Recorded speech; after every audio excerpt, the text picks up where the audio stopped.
What is going on, my good people? This is your main man, Ben, here. We are podcast number 8, guys, and we have to talk. It's Wednesday, folks.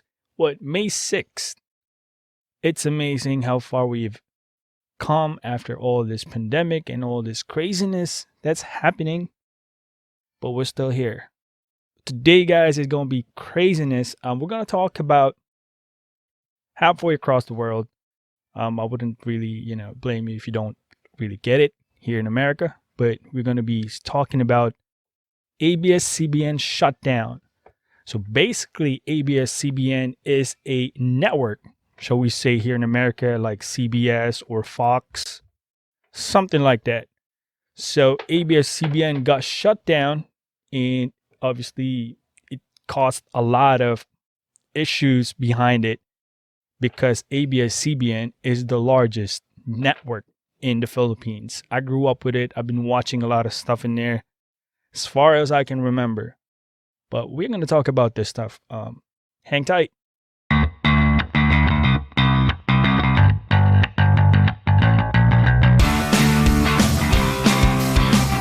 So we're going to state out some real facts here. We're going to go back in history a little bit so that people would probably get a little bit of, if you're not informed about the history of Abs-Cbn, then we can put out a little bit of, fact information in there. So what is Abs-Cbn? So the nucleus of Abs-Cbn was founded in 1946. So that's way back when I was born, man. Originally, it was with Bolinao Electronics Corporation, or BEC. It was established by James Lindenberg, one of the founding fathers of the Philippines television. So along with, in June 13, 1946, basically the founders of Abs-Cbn is James Lindenberg, Eugenio Lopez Sr., Fernando Lopez, and Antonio Quirino. So these are the people that, pioneered Abs-Cbn.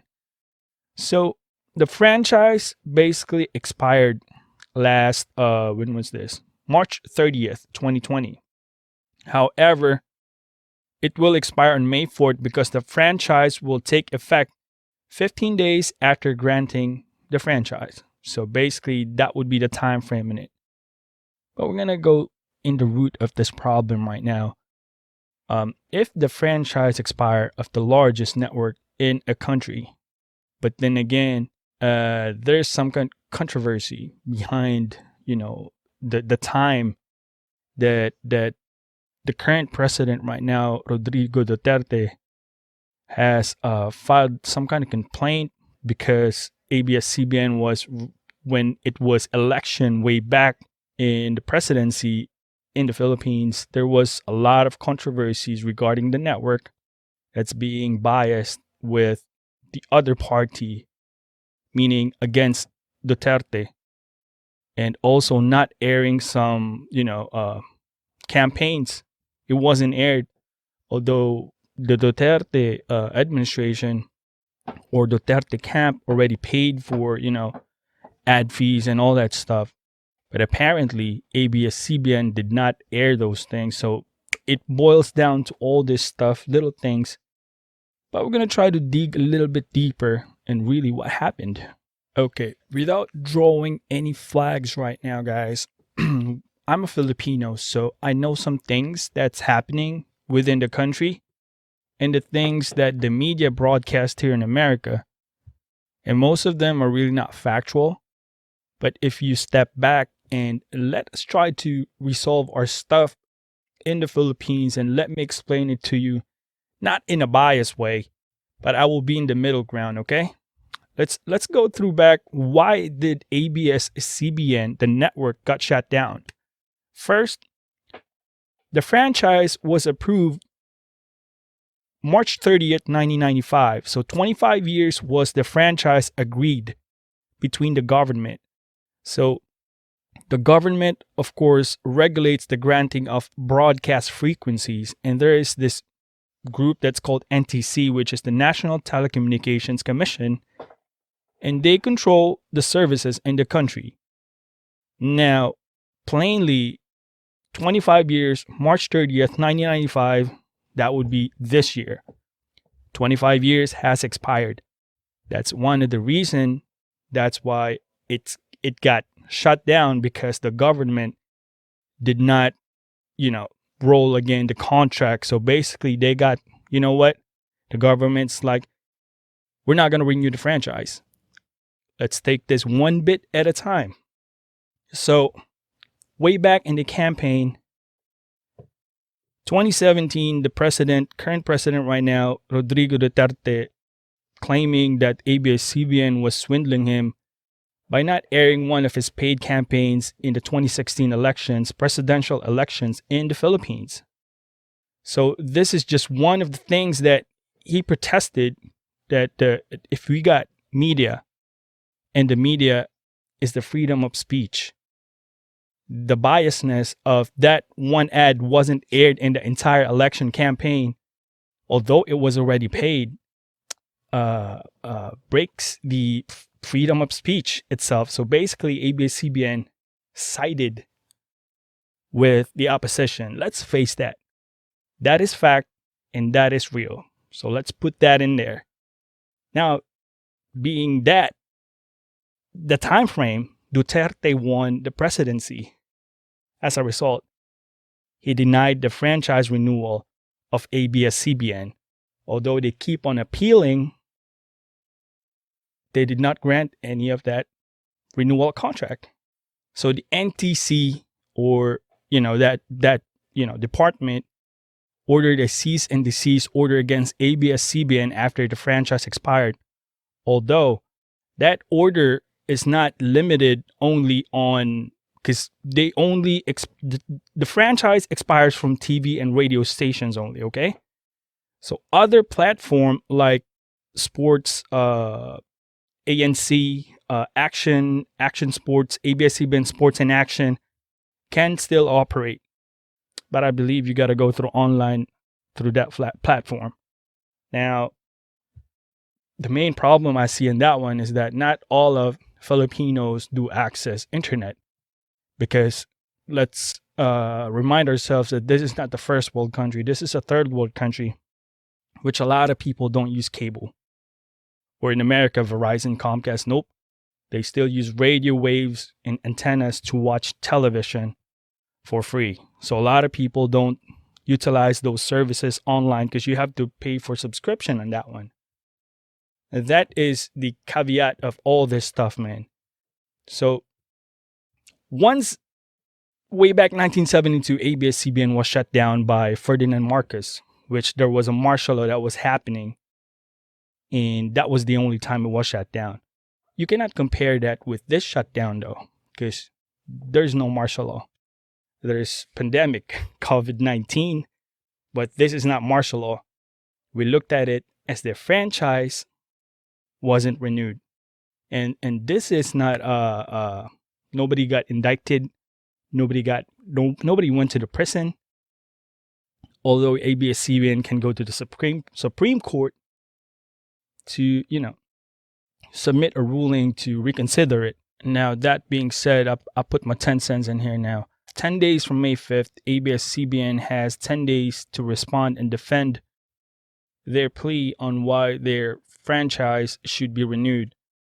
And that would probably go to the Supreme Court or so.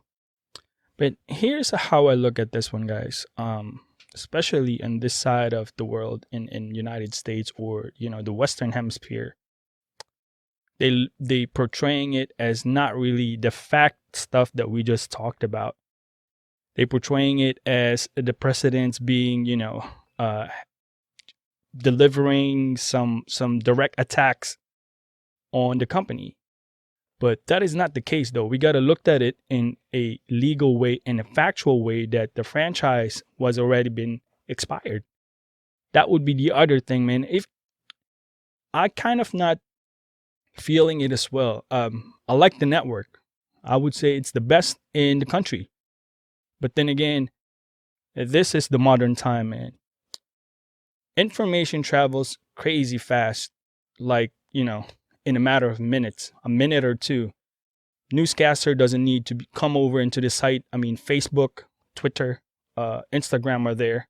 I'm not saying you just depend on those things. I'm saying that people get their information in different way now. They don't rely on those, TV, which can be colored and will be colored, or, dabbed, or, media. We know the media gig, man. We know the media gig. That's exactly why we're doing this podcast, putting it in YouTube or Facebook, on other platforms, to express ourselves correctly and to show people that this is what's happening in a citizen's perspective, not on a company's interest or, own hidden intentions. Now, if I look at this way, Abs-Cbn should be renewed. That's what I'm looking at right now. But Duterte, I think, is setting an example right now that, hey, this is not be tolerated anymore. This can no longer go on, and I have to set an example. That's how I looked at it. If you ask me, the franchise should be renewed. That's my own opinion. It probably has some sanctions or other limitations. We'll find out in the next 10 or 9 days. We'll see from there. But I'm looking at it that this is not the end of this network. Although this is going to make a statement, not just from the people, but from the company and the opposition in the politics side, that there's nobody above the law. And this can be, set an example, or it's possible, because these companies are giant companies. If you have no idea what I'm talking about, it's like an airline company. It's like if America has one product that can be the most valuable product a country has, this is one of the product in this country, which is one of the biggest, controls TV, radio stations, and a lot more platforms. And Filipinos are fond of watching stuff, man, telenovelas and all that things. And let's face that, people in every walks of life get tired, become an artist, become member of, of the network. There is a lot of opportunities presented to, people that appreciates and look at the network the way it should, like, portray to their lives. And it's, it's a cycle. It's a series of daily, this is what we do after we eat. This is what we do after we pick up our kids and after we cook dinner. This is lifestyle. So basically, a lot of programs in Abs-Cbn, believe me or not, is part of Filipino lifestyle.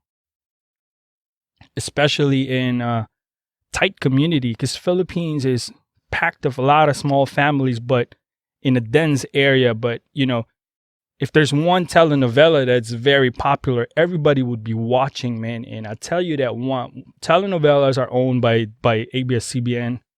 All of them are, like, the biggest ones are under this network.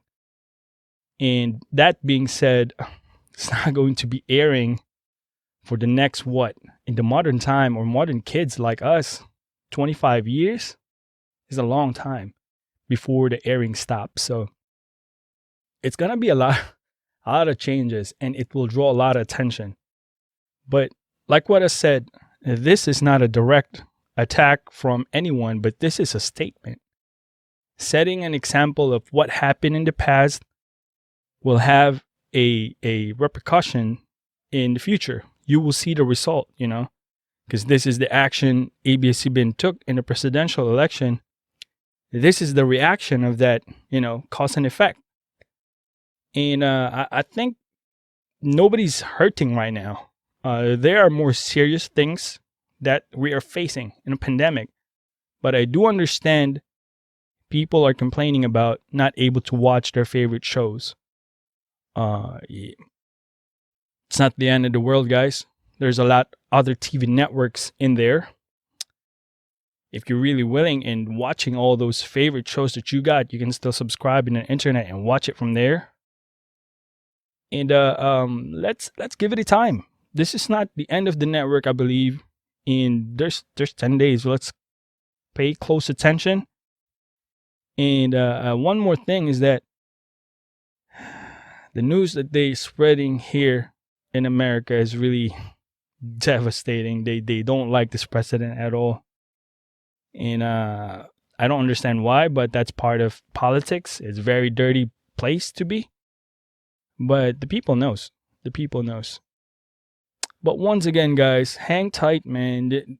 People be more realistic of what's happening that will affect your life, which is this pandemic. The COVID-19 is far more serious than this.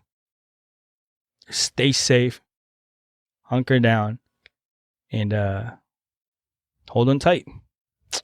Thank you for watching, guys. This is your main boy here. Don't forget to hit that like and subscribe button. Always remember, God is good all the time. Peace out.